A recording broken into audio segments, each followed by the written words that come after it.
morning, and thank you all for being with us this morning for part 2 of our Business Basics panel discussion. Today, we have the privilege of listening to an amazing group of young women who will be discussing various things you should know before starting businesses. We'll start with Dr. Rhonda Alexander, who is a servant, an empowerer, and encourager of entrepreneurs. She is the founder and principal coach of E2 Entrepreneur and Executive Coaching, and is also the founder and CEO of IUVO Consulting LLC, which is a global firm dedicated to assisting domestic and foreign organizations with U.S. FDA regulation compliance. Dr. Rhonda holds a bachelor's degree in molecular biology from Hampton University, a master's degree in clinical chemistry from Medical College of Virginia, and a master of public administration degree from ODU. She also holds a doctorate in strategic leadership from Regent University. Akosua Acheamponmaa has helped entrepreneurs, innovators, and support services, including George Mason University and Old Dominion University, to establish their vision into tangible resources and platforms in Hampton Roads.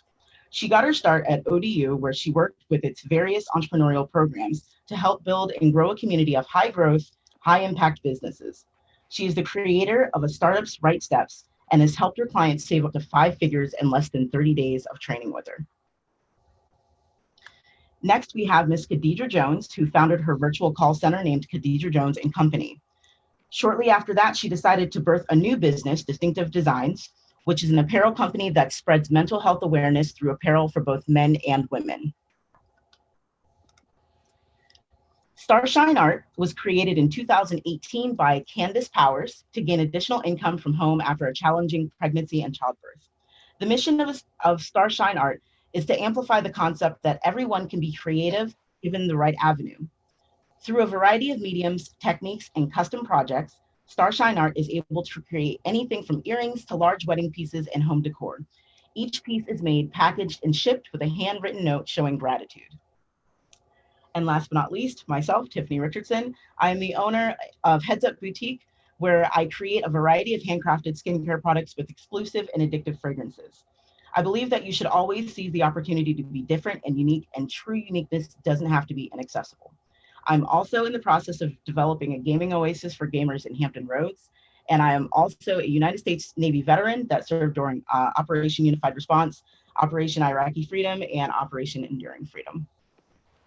So just a note before we get started, please make sure that you're on mute. And if you have any questions, please type them in the chat along with your email, just in case we don't have a chance to get to it.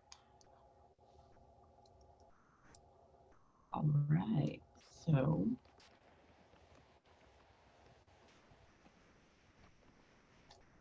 Dr. Rhonda, would you like to start us off with the first question?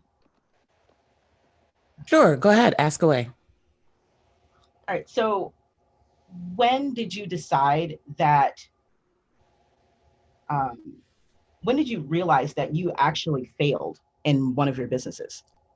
And, and how were you able to kind of reconcile with that? Just accept that, okay, this is a failure, I need to kind of regroup. Oh my gosh, like I'm the best person to ask about failure. I actually, first of all, good morning, everybody. I actually started a stiletto boutique in 2011. I was really excited. I love stilettos, and all my friends were like, "Hey, start a business, start a boutique, you start a boutique," and I did. And I didn't do any sort of research other than to figure out, how to get shoes and how to get started. But I didn't really do a lot of research about what people wanted and how to do this business long term. And I didn't discover until months later and many thousands of dollars into the process that shoes and clothing stores are very expensive. You don't just buy 1 or 2 items, you buy a lot. So to sell one shoe, I had to buy 14. Because I had to be able to buy or sell a size 5 through a size 10. So I had boxes everywhere, in the garage, in my bedroom, in the hallways.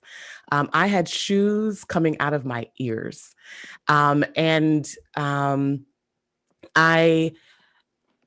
It took me a long time to come to the realization that it wasn't going to work, because I had invested a lot of money, had traveled, had gone to trade shows. There's a huge trade show in Vegas. I had gone all the way out there to make these connections. And I really didn't keep up with the trends. So three things happened. The trend changed from stilettos to a blocky, chunky heel. I didn't like the heel, so I didn't adjust with the market. And then some competitors came on the scene, Just Fab, and there's another one, I can't think of the name, but they were online boutiques and they were selling the same shoes as me, but at half of the price I was selling them. And I could not keep up because they had more advertising. And so everybody was going over there. And so at one point, I had to really look at it and say, oh my gosh, I can't do this anymore. And it hurt. And then I had to figure out how to get rid of all this inventory. And that was a really, really, a really, really difficult point. But at some point you have to take a step back and say, you know, I can't keep, pouring good money after bad things. I knew that wasn't something that I could keep up. I didn't have the clientele. I didn't have the market. And I didn't do my research. I didn't do my customer discovery, which is what we preach at the Innovation Center day in and day out, right? You got to know where your customers are, who they are, and how to find them. And I didn't do that. I just liked, kind of playing dress up online with my friends. We bought shoes and we take pictures, and that's what I wanted to do. And it really was not a well thought out business. And so, that lesson has stuck with me. I actually ended up writing a book about it. It stuck with me because I didn't do the prerequisite homework. I didn't look at who my customer was and what they wanted. I wanted them to want what I liked, which was the classic stiletto. And so, when it came down to it, that was a failure. I had to close that business, and ultimately I ended up giving away some of the shoes just to get rid of the inventory. It took me another year to get rid of that inventory. So the lesson from that I as I've said before, I preach it all the time. Number one, your family and friends are not going to support your business to the extent that you're going to be wildly successful. They may buy a few things from you here or there, and that's fine. They're going to cheer you on. They're going to be behind you. They're going to push you. That's your family and friends' job. You have to do customer discovery to find out where your customers are. You've got to get past that barrier of people and get out into the market where the buyers are.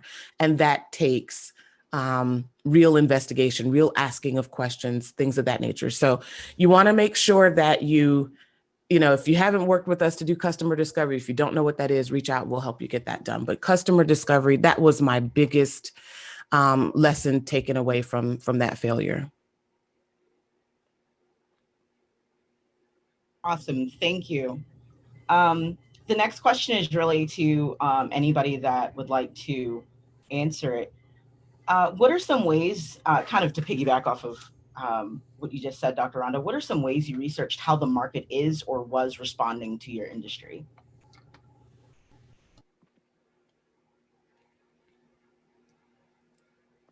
I'll take this one.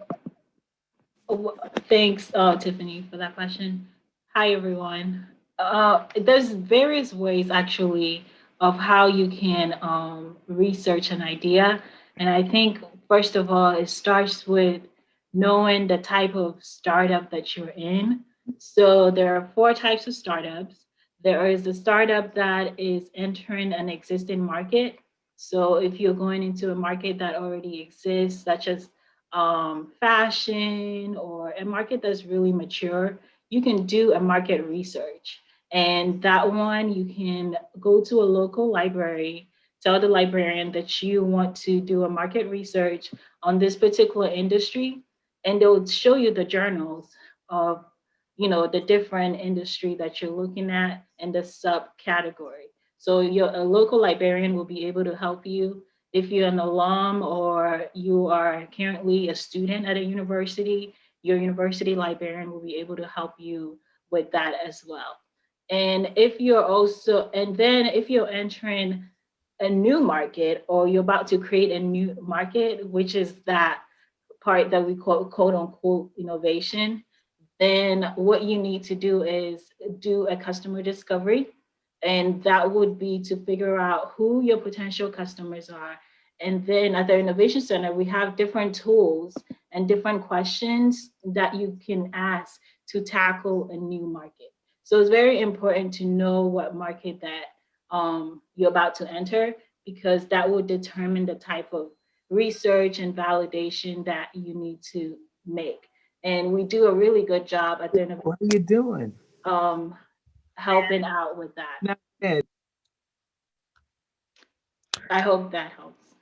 Yeah, that's a really good response, Akosua. I agree with you 100%. One of the things um, I want to also piggyback and say, once you're in business and the market changes, it's really, you're supposed, customer discovery is ongoing. And just kind of piggybacking on what I was saying before, one of the things that I noticed was that the market changed and this new design of heel came on to the scene, and I didn't want to change. My customers loved it and I thought it was ugly. So I wouldn't buy it and I wouldn't sell it. And that, you have customer discovery is really listening to what the market wants. And so, Akosua made a really great point. When you start your business, you have to know how you're getting in. But once you're in, you can't just say, oh, well, I'm in and this is the market. You have to continue that customer discovery and continue asking questionnaires. That's why when you buy things, you get questionnaires later on in the mail. What did you think? How did you like it? What do you want? Because they want to make sure that they don't lose touch with the people who are spending the money. So that's important. I have a recommendation for a great book. It's called Testing Business Ideas, and it's one of the tools that we use at the Innovation Center, but it's in the form of a book. So it's something that you can get right now and have access to over 40 experiments that you can do yourself in the comfort of your own home and be able to validate some of the things that Dr. Rhonda and I just shared. I'll share the Amazon link in the chat. So if you want to get that book, you can go on Amazon and get it.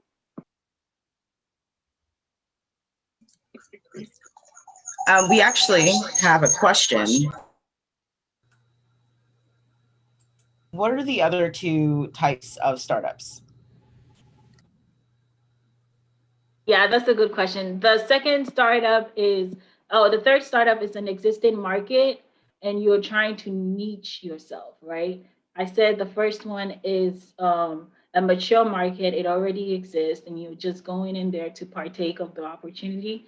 The second one is a new market. You're starting a new market, you're about to open up something new that hasn't been done before. And then the third one is an existing market, and you're trying to niche yourself and do it differently. The fourth one is an existing market, but you're trying to bring a low cost model to it. So it's something that is highly priced, and what you're trying to do is bring that same thing, but with a low cost model. Okay, awesome. Thank you. The next question, again, anybody can take this. How did you determine your ideal customer when you were getting started with your business? I can start that one a little bit. I guess knowing who your ideal customer is really piggybacking on what Dr. Rhonda and Akosua said as well, finding that customer discovery, your target market. And also first finding out why you started your business, because when you know why you started your business, that'll help you with finding your customer, your target, and things like that. Because for example, let's say you have an apparel line that you're starting, a boutique or something that you're starting, and what is your reasoning behind starting it? A lot of people have started just because, hey, okay, I want to make sales. But if you dig deeper to figure out exactly why, let's say, for instance, you're plus size and you want to start that boutique because there's not a lot of clothes for plus size women. Okay, at that point, to go to the second step and know that it's because, okay, cool, you plus size women, then make it smaller, figure out the age range and things like that. That's going to help you, narrow down that target, and then, kind of go from there. And then, like I said, that piggyback from off of what they was talking about the customer discovery. But knowing that really helps out.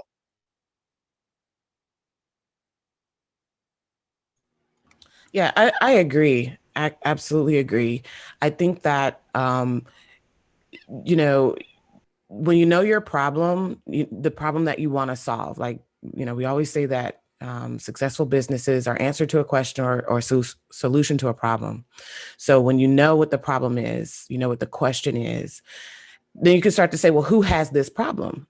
And then think about, who are you trying to serve, right? So when you start looking at, there are all kinds of things you can start, things you can put together for marketing, but they usually say, think of an avatar. Who are you talking to? If you were speaking to somebody who needs this product, who is that person?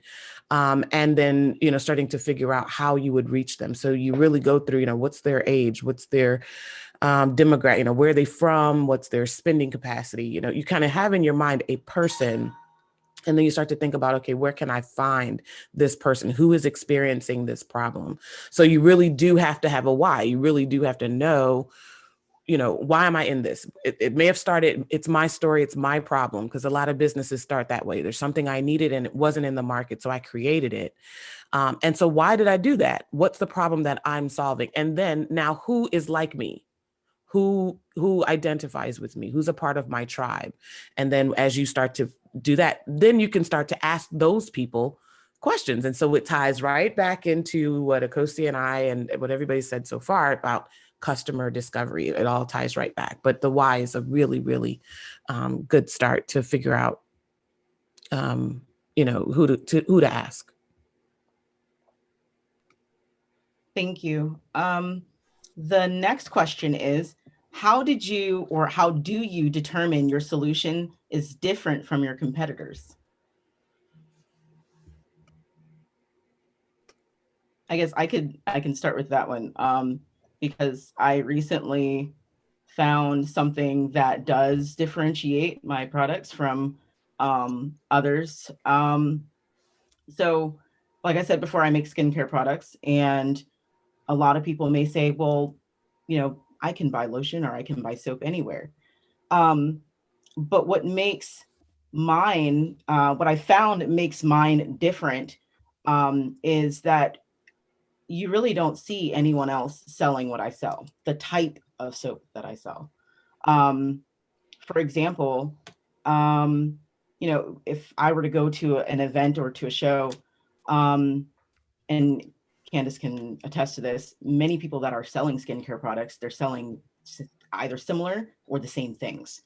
You're going to get something that smells like lavender. You're going to get something that has honey in it. You're going to maybe come across something that is vegan or no chemicals or something like that. I am the only person that I know of so far that you will find a soap that smells like bacon or pina colada or margarita or or gunpowder, which I made specifically for the gun shows in Virginia Beach or in Hampton Roads.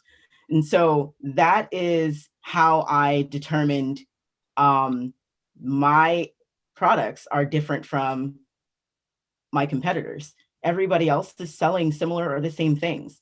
I'm really selling something that is very, I'm selling a very niche product. And I actually had a customer during our last event. She said, you know what, I'm just going to buy this for the novelty of it. I said, okay. And I think she bought a soap that smelled like gunpowder. And so, like I said, that's when, and it took me 3 years to figure this out, that I don't have to sit there and sell the same products or sell similar products that my competitors are selling. And then from there, try to figure out how to make myself different. I am a naturally funny and goofy person. And I think with my odd scented products, I think that it brings my personality through. And so that's how I determined that. And I think to piggyback, to add to that, even, a lot of times the people will see, okay, well, there's all these other clothing companies or there's all these other companies, and they feel like the market is saturated. And so they get discouraged, or they say, okay, well, there's a lot of people selling leggings, or there's a lot of people, selling skincare or whatever. But I think the thing about it is you have to figure out what sets you apart, because there's one of my businesses is apparel, but a lot of apparel isn't personalizing or isn't, about the customer experience. They'll package it in, let's say USPS box and things like that, and just sending on this way, and it'll be knocking up and down the street or whatever as UPS is throwing it. But for me, it's all about, the customer experience, letting them, feel that love inside of packaging. So, whether you have an apparel business, and you say, hey, okay, well, I'm an apparel and I have the same as that person, but my packaging is different. Or, hey, I have a skincare company, but as she said, my scents or things are different than any other. So things like that. You don't have to follow what everyone else does. We don't have to follow what Old Navy does. Don't have to follow what Gap does or anything like that. We can kind of tweak the system a little bit to, to make it better. Can I jump in too? I think you guys have brought up a really good point, and this is what Akosua and I preach all the time: innovation, right? Innovation is doing what's always been done a different way or doing something totally different altogether. And so what you guys are finding is that, Tiffany, you have innovated, right? You have found a way to do something that everybody else is doing, but in a different way that carves out this particular market for you. And so we tell, we're saying, yes, there are lots of people out there who might be doing what you're doing, but if you are innovating, you're finding a different way to deliver that. Everybody's like, oh, another t-shirt maker, oh, another hat maker. But there are over 300 million people in the United States, right? If we do the math, if you look around, Google it, it's in Google, 300 and some million people in the US. 0.5% of that is 1.6 million people, right? So 0.5%, that's still a lot of people. So even if you capture, a 1%, less than 0.1%, you're still wildly successful. And how do you do that? By, number one, finding your customer, knowing who that is, but then also understanding that you have to have something unique about yourself. If you're going to do t-shirts, how are you innovating the delivery of those t-shirts? Is it a new process? Is it a new material? Are you have some new fabric? Do you have some new vinyl? Is it something different? What is your unfair advantage? What is your unique advantage? How are you innovating? And that's really when we work with clients and we say, you have to know your unfair advantage. You have to know your unique advantage or what sets you apart. What we're asking is, how are you innovating? Why is somebody going to choose your product over what is already existing out there? And what's so cool is to hear that mindset articulated here in, amongst our panelists, that we all are innovators. We have found ways to deliver what other people might see as, just skincare. I do skincare. Well, no, you're innovating. And so that's really important. And that's the culture and the mindset that we want to help to foster in Hampton Roads, a mindset of innovation, that you are thinking about, how can I do what's been always done? Because, they say there's nothing new under the sun, but how can I do it differently? How can I innovate? What new thing can I bring to this market? And so that's what you're seeing and what's been described here. So really cool. I've never heard of gunpowder scented, or I don't even know where to start with that. But if it sells, it's popular. Kudos to you. I never would have thought. That's cool. Like I said, Tiffany knows my favorite one. She knows my favorite one. And it's literally like out of the box. Oh yeah. It's what? The Get Butt Naked? Yeah, I was about to say, I wasn't gonna say it. I was gonna let you say it, but yeah. That is our most popular scent. People usually smell it. They want to smell it just because of the name. It's Get Butt Naked. Very cool. Very cool. And I will, the last thing I'll say is, like I said, it's taken me 3 years to figure out what I'm selling. And I know it's a lot of time that I could have been more successful, but better late than never. So I tell my team, for the skincare products, we're not selling soap. We don't sell, and I have to get used to saying this now, I don't sell soaps. I don't sell skincare items. I sell a fragrant experience. And saying that, I think, entices someone to say, what do you mean? Or explain more. Same thing with my handmade masks. I don't just sell face masks. I sell fancy and bougie. Where did I get that from? From customers saying, or from passersby saying, oh, that's fancy, or oh, that's bougie. You know what I mean? And it's not just one person. I've from different people, I've heard the same things. And so I've learned to not just not to minimize what I'm doing, not to minimize my products and services. So I think that's also important. Let's see. The next question is, when and how did you find out how to turn a profit in your business?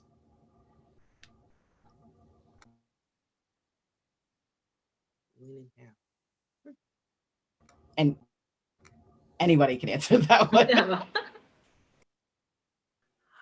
Okay, I don't want to answer all the questions. How about Candace? Technology. I had to get that going. Hi, everyone. How did I'm looking at these business models, and it looks like for me, of course, like being an artist and just that whole experience, the competition is unpredictable. It's all over the place. Trends are also all over the place. Really difficult to track with that. So I'm looking at these, and I'm definitely going into an existing business, a mature market, and also I try to approach, I want to be affordable for people. And that's when I first started was, not only that, but everybody goes to Target and Walmart and all this stuff. What is going to make them go to a small business?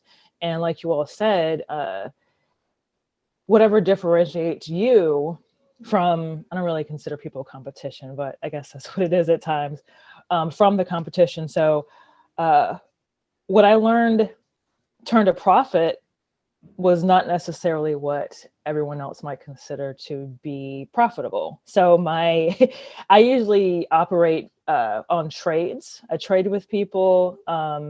So it goes beyond just the bottom line for me. But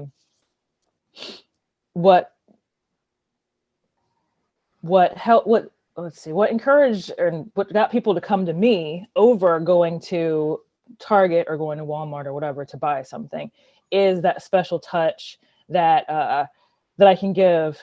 I can do custom things. I can listen to what they need, and if someone has no idea what they need, help them get to that.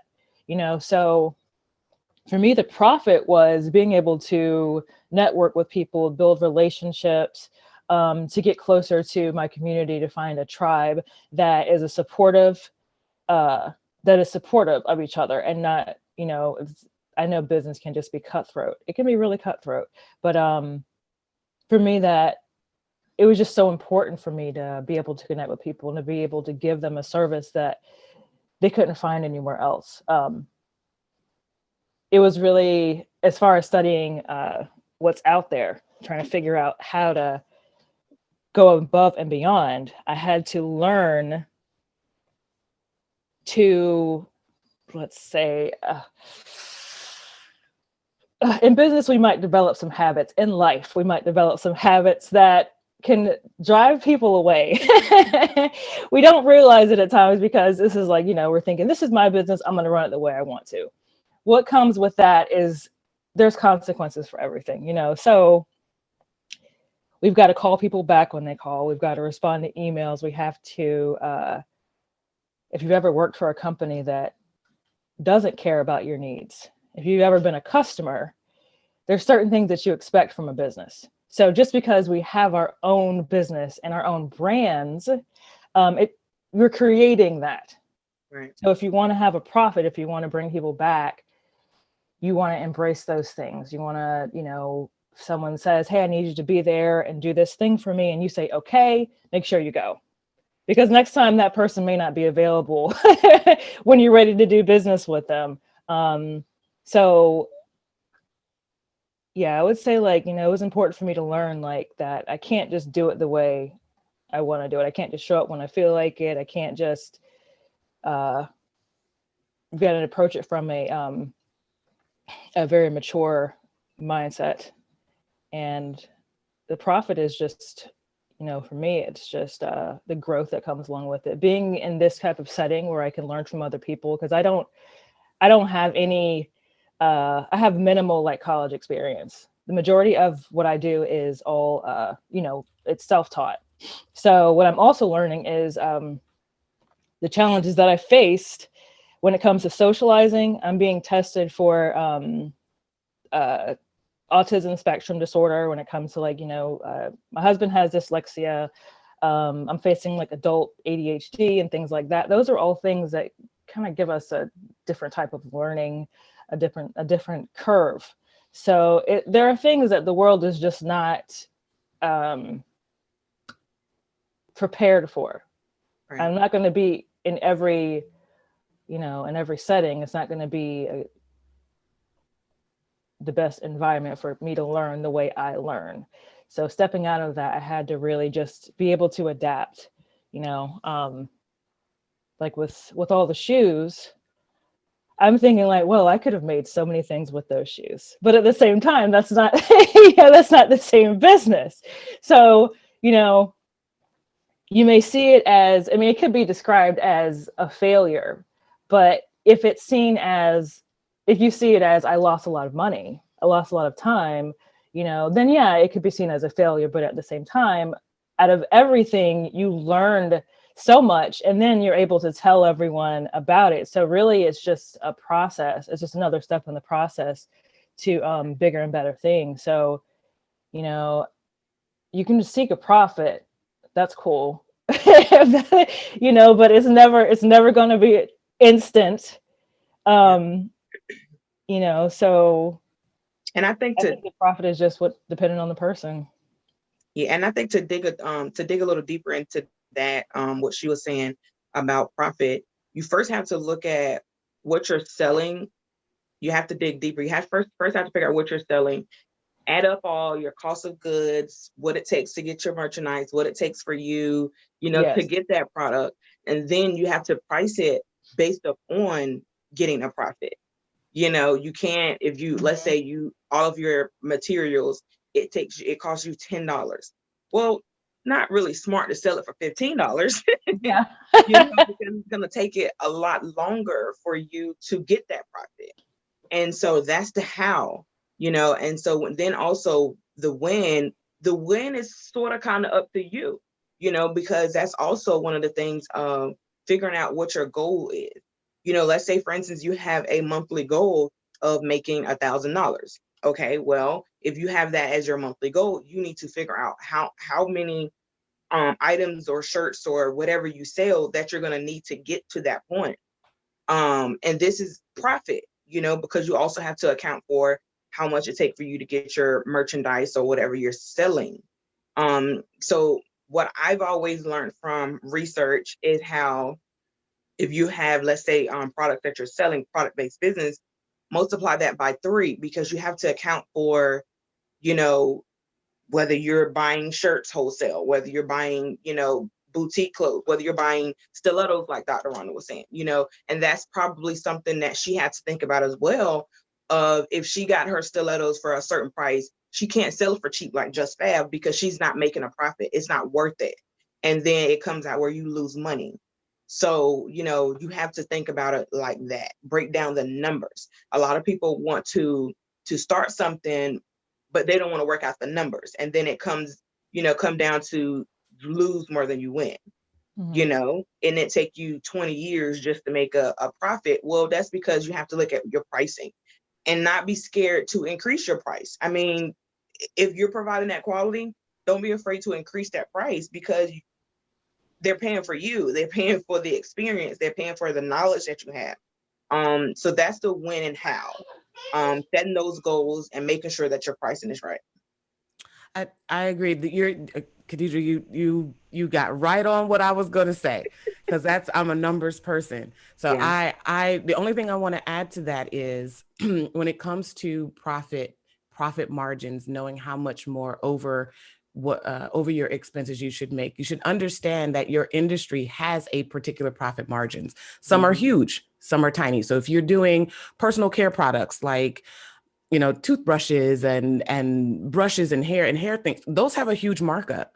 But if you're in the restaurant industry, if you're in the convenience store industry, those have very slim profit margins historically. So you can say, hey, I want to make a 30% profit margin, but that industry may not bear that. What you don't always get to do in reality is to raise your prices. Sometimes you have to work on lowering your costs. That might mean buying in larger quantities. That might mean negotiating better deals and finding the least expensive vendors, because you want to make sure that the gap between what you bring in and what you're paying out is as wide as possible. But there are some industries where the margins are just very, very slim. And you need to know that, because you will find out, you'll wonder, why won't anybody, buy my $2,300 X, and like, because the market doesn't bear that. The industry doesn't, do that. So you have to do your research. Yes, you have to know your numbers. What does it cost you in terms of your time, in terms of all of the things that it's going to take you to make or deliver your service? But at the same time, you need to also know what your industry will bear. What are the average costs? What are the average profit margins? So you can have realistic expectations, and you'll know, the reason that you're having to mark it up so much is because you're not getting the best deals when you buy. When you go to purchase that raw material to make whatever it is, you're not getting the best, because you can't buy 1,000. The unit price changes the more you buy in most cases. So know those numbers, pay attention to what you're spending. Most of us don't. We are just excited that somebody bought something, and we take that money and we run with it. And you don't realize you really only made $3, because Right. you charge 15, but it cost you 13, because advertising and your time and shipping and $2, all of that for $2. But we don't see that. So you really need to have a system that lets you see, how much am I spending on this, and how much time, how much real dollars, and then what am I actually bringing in? And those numbers can be very sobering when you start to do those comparisons. Yeah. And like you said about doing the market research to figure out what that price is, to simplify that even more, it can be where, a lot of people are more tech savvy in Instagram, Facebook, and social media. So what you really can do is you can find businesses just like yours. Search it on Instagram or search it on Facebook. They'll come up. It can be something where you search mental health, something, for example, or, apparel, and you pull up an apparel company and you see, okay, well, let me see what they're pricing theirs as. That's you doing your research. Okay, let me see what this boutique is selling. They sell the same or similar to what I have. Let me see what they're pricing. And then that will give you an average, like she said, of what to price yours. And then the same will apply really as well with like a service base. Let's say you're offering a service, see what the average cost of that is. If you're working in procurement, then okay, let me see what other procurement people are charging for that service. So then that way you will know, okay, here's the average. And then I'm not charging $10,000 when the average is about $500, because then at that point, you may not make that profit. Awesome. We actually have 2 questions.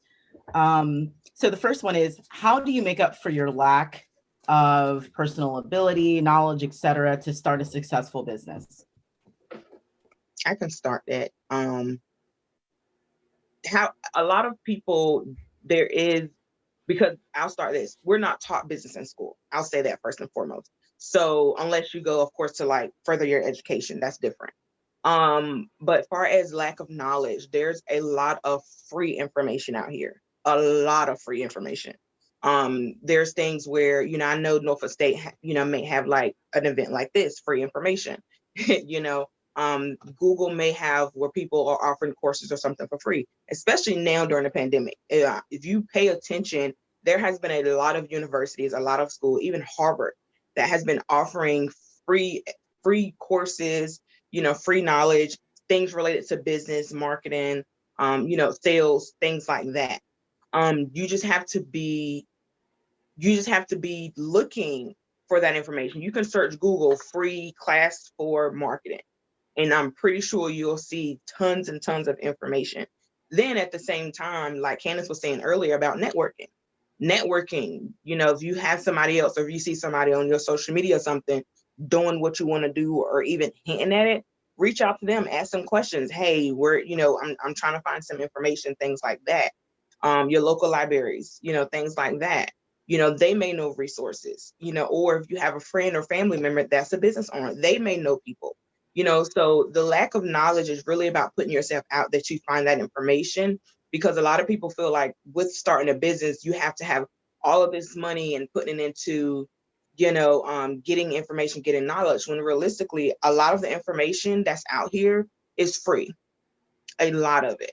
And even universities, you don't have to be a student. You don't have to be, in their program for you to obtain that information.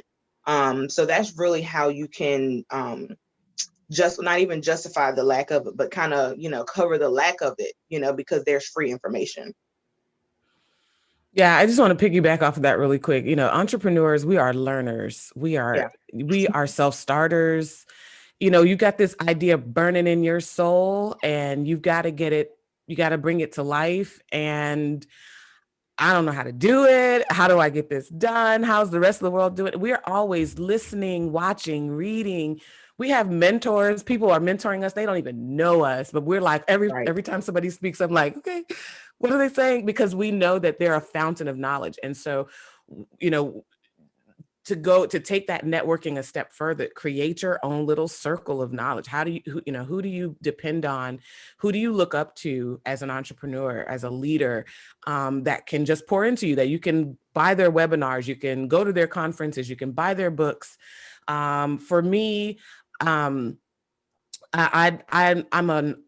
I listen. I don't always have a lot of time to just sit and read. So I do a lot of audiobooks. I do a lot of YouTube. I'll put something on, and while I'm working, I'm listening. And every once in a while, I'll have to say, okay, that's not a book I can listen to and work, because I need to be taking notes. But sometimes people are sharing things with you, or you're watching YouTube that will teach you processes and things that you don't know, how to market, how to,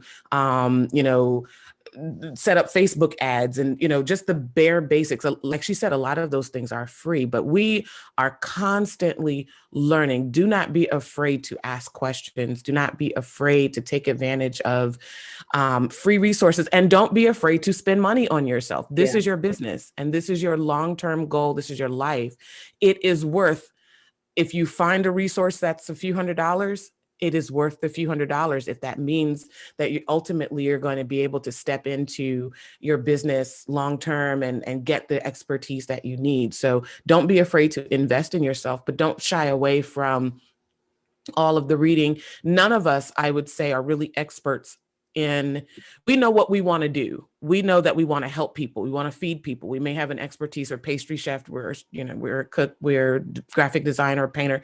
We have this expertise. When it comes to delivering that, there's so much we don't know. And even after, I've been in the industry, I've had serial, businesses, I've done lots. I'm always learning. You never know everything.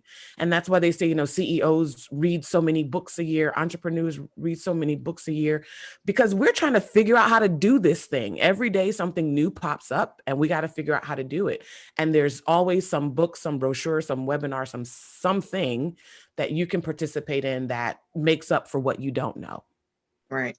And I think to piggyback that just a little bit, when with service-based business, like you say, if you're the expert and things like that, a lot of people feel like that, okay, well, that's something I can do for myself, so I don't want to pay for it. Well, you're not really paying for, just because somebody's putting a price it, you're paying for their knowledge. If they put, like Dr. Rhonda said, she has years of experience in what she does. So of course, she's not going to be offering everything for free. That's not fair to her. So when it comes to situations like that, you have to be okay. Like, even if it's something where, okay, cool, I want to do my business filings, or hey, I want to, I need coaching or things like that. Okay, yes, there's information that you can find to do it yourself. But if doing it yourself is going to cost you money from the IRS because you didn't know what you were doing, and you were setting things up improperly, then, paying a few $100s is worth it to the expert because they've studied this, they put the time into it, they've mastered it. So I think there's a misconception about that sometimes that I always see. People say, hey, well, I'm not going to charge for that because I can learn it myself. Okay, well, put the same time in that Dr. Rhonda and everyone else put in, and then, learn the information that you need and then go from there. But don't hurt yourself trying to save a few dollars. There's a lot of information that is free, yes, and definitely, do that. But even like Dr. Ron says, entrepreneurs, we're always learning. We're always trying to find information. We're always trying to grow because we have to. Because when situations happen during the pandemic, we have to know, okay, are we going to fold or are we going to be able to just keep rolling? I want to add just real quick, and I hope people take this well. So, according to statistics, the Black entrepreneurs that tend to be successful quickly when they start is normally, education background, college background, and also experience working in the job market. Okay, because you get to learn a lot. You get to learn looking at different people, and then you take that and enter into, starting your own business. And I believe that's very advisable. If you can't do that, there's a mindset where you have to understand that ideation or starting crafting the idea and molding and defining the idea is very different from starting a company. And Dr. Rhonda will bear witness. A lot of people come to us and they're like, I want to start a company. How do I get my LLC? And in our minds, we feel like that is the most difficult part is getting the LLC or registering the business. But that is a Google search away or a conversation away from another entrepreneur. So I would recommend 4 steps. If you can't do the whole college thing and going to corporate America and timing yourself by when you want to start your business, but you want to start right away, because I believe that was what the question was, is how do you successfully start a business? Um, Take time and time yourself. What time is it going to take for me to learn, right? Who my customers are, and consider that a learning process, right? One that you're not going to be paid for, because the pressure of I need money now and I want my company to be making money now puts pressure on you that you'll find yourself keep spinning in circles. So there's a learning phase of let me learn. How long is it going to take for me to know who my customers are, what problem I'm solving for them, and how do I actually validate that they want to buy from me? Considering all of that part of your learning process. And then can you also start to get money quickly, by releasing a minimum amount of product or service as possible so that you have evidence. Then you can start a company, right? Don't the idea is to not go and register for a company when you don't have early sales. I mean, we live in an America where you can have a company without actually having an LLC. You can have a business, I mean, without having an LLC. And that space of learning and validating yourself takes the pressure off of you, where you can still say, okay, I'm in my day job from this period to that period, and I'm figuring this part out, because I believe this early part is what makes us take so long in doing really, really well. And I hope that makes sense and that helps. Just That's a really good point. All right, so we have another question, actually 2 more. Is the business plan the first step, or should it come after the target audience has been discovered? And how far out should you plan? And this is in reference to a service-based business. So that's kind of a which comes first, the chicken or the egg? right? Because to kind of really do a business plan, you have to know your target audience. And so I would say you have to make the plan. You know, the plan, we talk about business plans. Everybody wants a business plan. And we think like that's the hallmark of really starting your business. I have a business plan. And we do business plans, but we really try to abbreviate it. Akosua and I, we do the lean canvas, the lean startup canvas. And that is kind of an abbreviated business plan. But the most important thing of your business plan is to know who your customers are and know if they're going to buy what you're selling. It doesn't matter. You know, Akosua says all the time, and I'll punt this over to her in a second. But she says all the time, you can have a really great plan, but they're all based on, everything in the plan is based on assumption. If you test your idea and talk to actual people, you will know whether or not you have an idea that works. You will know if you talk to customers or potential customers, you will know who they are, that you have a target audience. That's one thing. And number two, whether they'll buy what you're selling, because you'll have a lot of people who are interested in hearing what you have to say and won't spend a dime. Those aren't the people we want to know. We want to know the people that are going to be interested in us and in our business and who are going to drop some dollars on that business.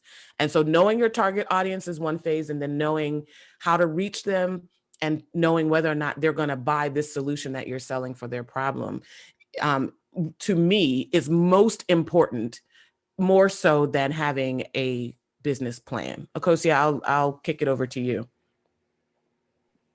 Yeah, this is the topic, right? Yeah.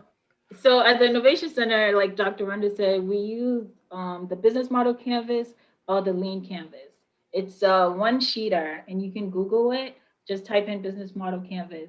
It's a one sheeter that has all the different components that you will need to write that 10, 15-page business plan that you will eventually need, right? But when you're starting off, everything is like right here, you know? And so, in order to easily make progress and proven to the bank that these customers wants to buy from me, or proven to a key partner that this thing is going to work, this model will help you see who your key partners are, right? Who your customers are. Can I talk to them and clear some of the assumptions, because at the end of the day, by the time you finish with that 25-page paper, we have a lot of people that come back to us, and not that the writing is wrong, they've just realized that none of that in there is correct. And so that's the problem. This business model canvas will help you avoid all that assumption by having everything on one page, and then reaching out to the right people to make sure that this will work. And then you can type your 15-page, 10-page, 5-page business plan as you please. I hope that helps. All right, awesome. Our next question is it a good idea for a novice to start a business with a friend that's also a novice?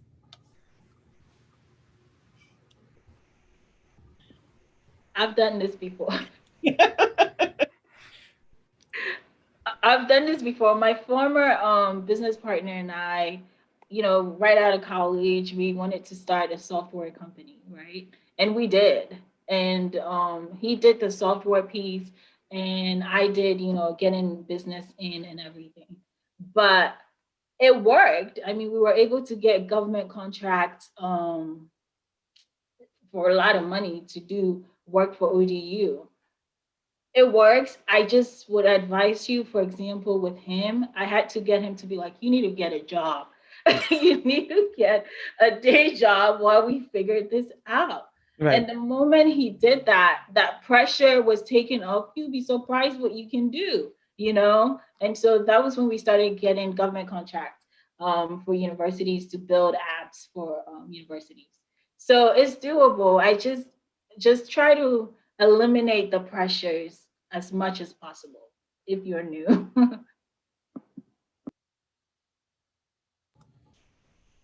Anyone else? I as a business owner, I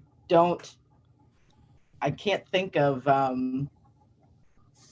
don't think I've ever tried to start a business with someone that was, oh, well, I'll preface it with this. If anyone were to ask my brother and sister, which one of us is the know-it-all, they'd point to me. Because, because someone can ask me a question. You can ask me, hey, how do you do this in Outlook? And I'd be like, oh, that's easy. I'll send you the answer. And I will not know at all. I will go to Google and I will do the research and have you the answer in 5 minutes. So I guess the word novice is kind of relative, because you have people that may not know how to start a business Thursday, but they may dedicate themselves for days and know a whole lot more by the following Monday. So I think the closest thing that I've come to trying to do something with me not necessarily being an expert or knowing a whole lot is actually with my gaming business. So my partner is my husband. And even though for the past 10 years, ever since I've known him, he's been into video games. And I think it was more pressure on me because he's not just my best friend, he's also my husband. So I think it's easier to tell your friend, like, hey, you don't know, you're not as knowledgeable as I'll let you know. It's not a dig or anything. You don't know a whole lot. I think it's I kind of had to burst his bubble because, again, I'm the know-it-all. So I'm the one that went to business school, and I'm the overachiever. He's more of the he doesn't like school.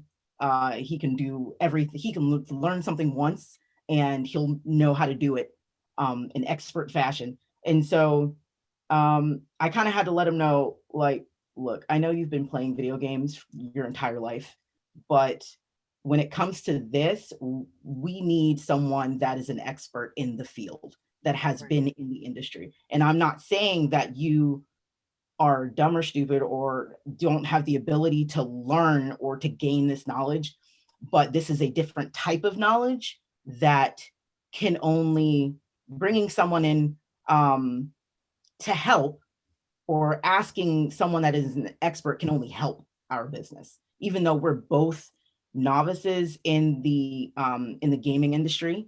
I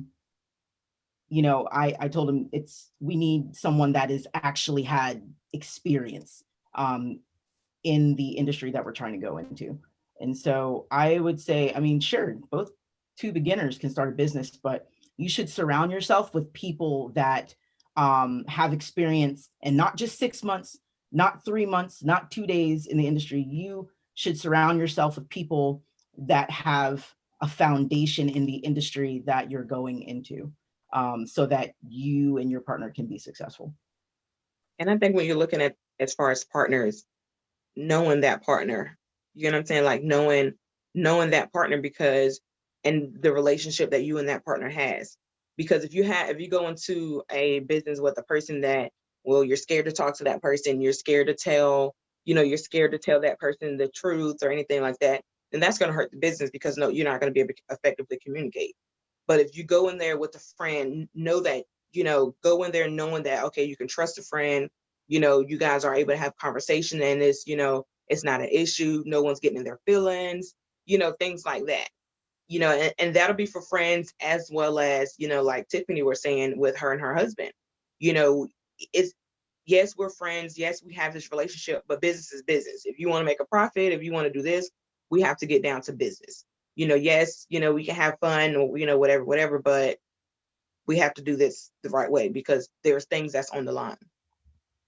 Can I, before we close, I know we're over time, but I just have like 2 things I want to say. Number one, I want to tell the person that asked that question, every entrepreneur was a novice at one point, whether they're wildly successful or not. We all started out at ground zero at some point out here, just like, I don't know, but I'm determined to find. And so the suggestions that have been offered are experts. Surround yourself with people who know. The second thing I want to say to you is when you're bringing on a partner or when you're going to go into business with your friend, talk about breaking up before you're mad. When you're sitting down, talk about how you're going to do business.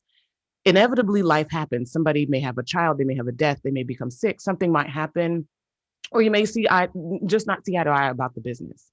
You want to have in your partnership agreement, how are we going to break up? Because it will not ever be fair to either of you once you're pissed and once you're not in good graces with each other, right? So yes, how are we going to make money? And I'm going to take 60, you're going to take 40, we're going to split everything 50-50 because we love each other. But money will break your friendships. Money will ruin all kinds of relationships if it's not handled well. So I want to encourage you, if you're bringing on a partner, if you're going into business with your friend, put in writing and make sure you have a breakup clause. How are we going to sever this partnership if we decide that, if it gets there?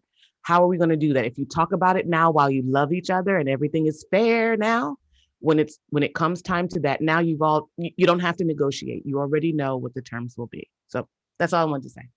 That's good. All right. I am putting our website, the center's website, the post-event survey. We would like everyone to take a minute and click this link, if I can get it to go in there. There you go. That's the link for the post-event survey.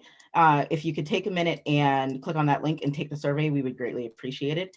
And here is some of our contact information, our email, and our YouTube channel. There we go. All righty. So I want to thank all of the ladies that participated in this panel. I always like doing these. These are fun. Right. And before anyone asks, yes, there will be a recording of this event. It will be posted on our YouTube channel. If anyone has any questions or comments, like I said, definitely reach out to us, and we hope to see you at our next event. And you said you posted the YouTube channel on the thing. Okay, I see it. Yes. So I posted our social media, our social media name, our website, and the link for the survey, as well as our email.